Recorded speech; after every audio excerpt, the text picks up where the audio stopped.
प्रवेश एग्जाम को स्वागत। आज आम एमती गोटे जिनिस देखा जहाँकि गणित करिबार पूरा तरीका बदलाई दे पारे। भाभी देखंतु टिके आपण कोनोसी कॉम्पिटिटिव एग्जाम रे बसिचंती जोठी गोटे गोटे सेकेंड रो मूल्य अछि आ आपण कैलकुलेटर ठु भी जोर रे गुणन करि पारुछंती केमिति लागिबो। अच्छा एई जेमिति स्क्रीन रे अछि 97 को 96 रे गुणिबा को केते बा समय लागिबो। आपण बोधहुए उत्तर भाविबा आरंभ करुथिबे किंतु देखंतु उत्तर हेउछि 9312। आश्चर्य लागुछि ना, किंतु एटा किछि जादू नुहे। एहा हेउछि आम प्राचीन भारतीय गणितर शक्ति। आउ आजिर एही आलोचना रे आमे सेही रहस्य को ही खोलिबा। आमे जानिबा केमिति एमिति बड़ बड़ गुणन को आपण मने मने केटा सेकेंड रे करि परिबे। ठीक अछि, तेबे चालंतु आरंभ करिबा। एही जो चमत्कार टेक्निक अछि तार मूल रहिछि वैदिक गणितर गोटे बहुत शक्तिशाली सूत्र रे, आउ तार ना हेउछि निखिलम सूत्र। संस्कृत रे एही सूत्रटी हेला निखिलम नवतश्चरमम दशतः। सुनिबाकू टिके गंभीर लागु थाई पारे, किंतु एहार अर्थ बहुत सरल आउ बहुत पावरफुल। एहार सरल ओडिया अर्थ हेउछि सबु 9 रु एवं शेषटीर 10 रु। एहाको गोटे गुप्त कोड बोली भाबी पारंती, जहाँ एही पूरा द्रुत गणनार चाबिकाठे। तेबे सबुठु गुरुत्वपूर्ण कथा हेला एही पद्धति केउठी काम करे। एहा विशेष करी सेही संख्या मानक पई बहुत भल काम करे जहा 100, 1000 एमथि कोनोसी बेस बा आधारर पाखापाखी थाए। चलंतु एबे सीधा प्रैक्टिकल कथा को आसीबा। आमे सेही प्रथम उदाहरण 97 गुणन 96 को नहीं पूरा प्रक्रिया को स्टेप बाय स्टेप बुझिबा। देखंतु पूरा प्रक्रियाटा मात्र 4टा सरल स्टेप रे हेइजिबा। प्रथमे बेस आउ न्यूनता खोजिबा, तापरे कोणाकोणी वियोग, तापरे न्यूनता को गुणिबा आउ शेषरे दुईटी फल को जोड़ी देबा। बास ठीक अछि। तेबे प्रथम स्टेप हमको बेस बा आधार खोजबा को हेबो। एठी देखंतु 97 आउ 96 दुईटा जाको संख्या 100 पाखापाखी, तेणु आमर बेस हेगला 100। सिंपल। एबे आमे बाहर करिबा न्यूनता माने केते कम अछि।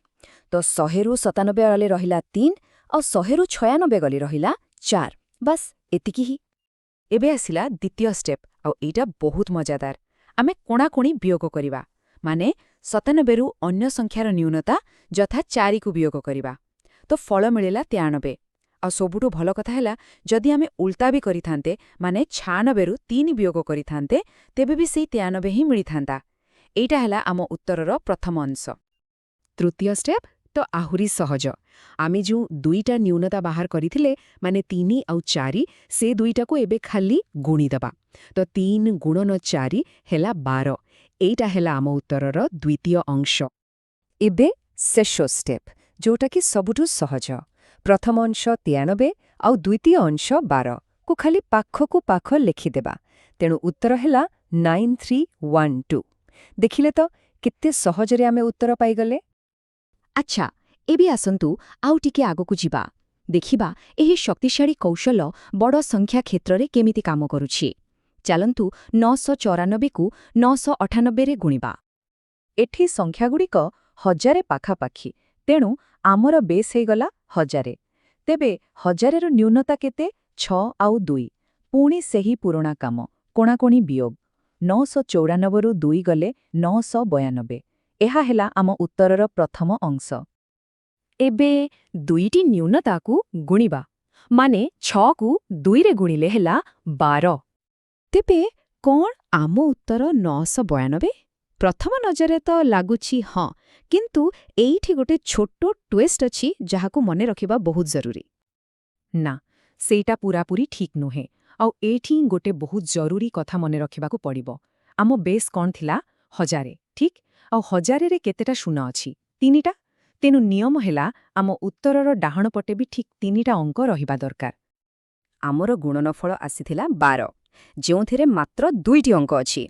तेणु 3टा अंक पई आमकु ता आगरे गोटे शून्य लगे ताको 0, 1, 2 करिबाको पड़िबो।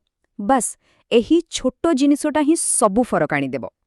तेणु आमर प्रथम अंश 992 आउ एही नुआ द्वितीय अंश 012 को मिशाई देले आमर सठिक उत्तर मिलिगला 992 012। एही शून्यर नियमटी ही एही पद्धति को सबुबेले सठिक रखे। ଚାଲନ୍ତୁ ଆଉ ଗୋଟେ ଶେଷ ଉଦାହରଣ କରିବା ଯାହାଦ୍ୱାରା ଏହି ପଦ୍ଧତିଟି ଆପଣଙ୍କ ମନରେ ପୂରାପୂରି ବସିଯିବ। ଏଥର ଆମେ 88କୁ 98ରେ ଗୁଣିବା। ଠିକ୍ ଅଛି, ଜଲ୍ଦି ଜଲ୍ଦି କରିବା। ବେଶ୍, ହେଲା 100, ନ୍ୟୁନତା ହେଲା 12 ଆଉ 2। କୋଣାକୋଣି ବିୟୋଗ 88ରୁ 2 ଗଲେ 86, ଏଟା ହେଲା ପ୍ରଥମ ଅଂଶ। ନ୍ୟୁନତାକୁ ଗୁଣିଲେ 12 ଦୁଣେ 24। ବେଶ୍, 100ରେ 2ଟା ଶୂନ ଅଛି ଆଉ ଆମ ଫଳ 24ରେ ବି 2ଟା ଅଙ୍କ ଅଛି, ତେଣୁ ଏଠି କିଛି ଚିନ୍ତା ନାହିଁ। ଶେଷରେ 2ଟାକୁ ମିଶେଇ ଦେଲେ ଉତ୍ତର ହେଲା 8624। ଦେଖିଲେ ଏବେ କେତେ ସହଜ ଲାଗୁଛି?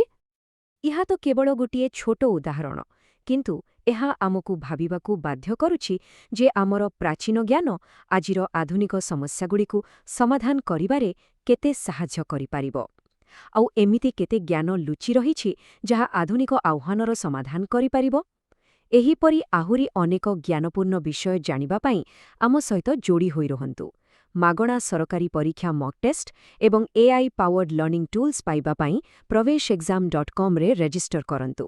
ଆଉ ହଁ, ଲାଇକ୍, କମେଣ୍ଟ ଏବଂ ସବସ୍କ୍ରାଇବ୍ କରିବାକୁ ଆଦୌ ଭୁଲିବେ ନାହିଁ।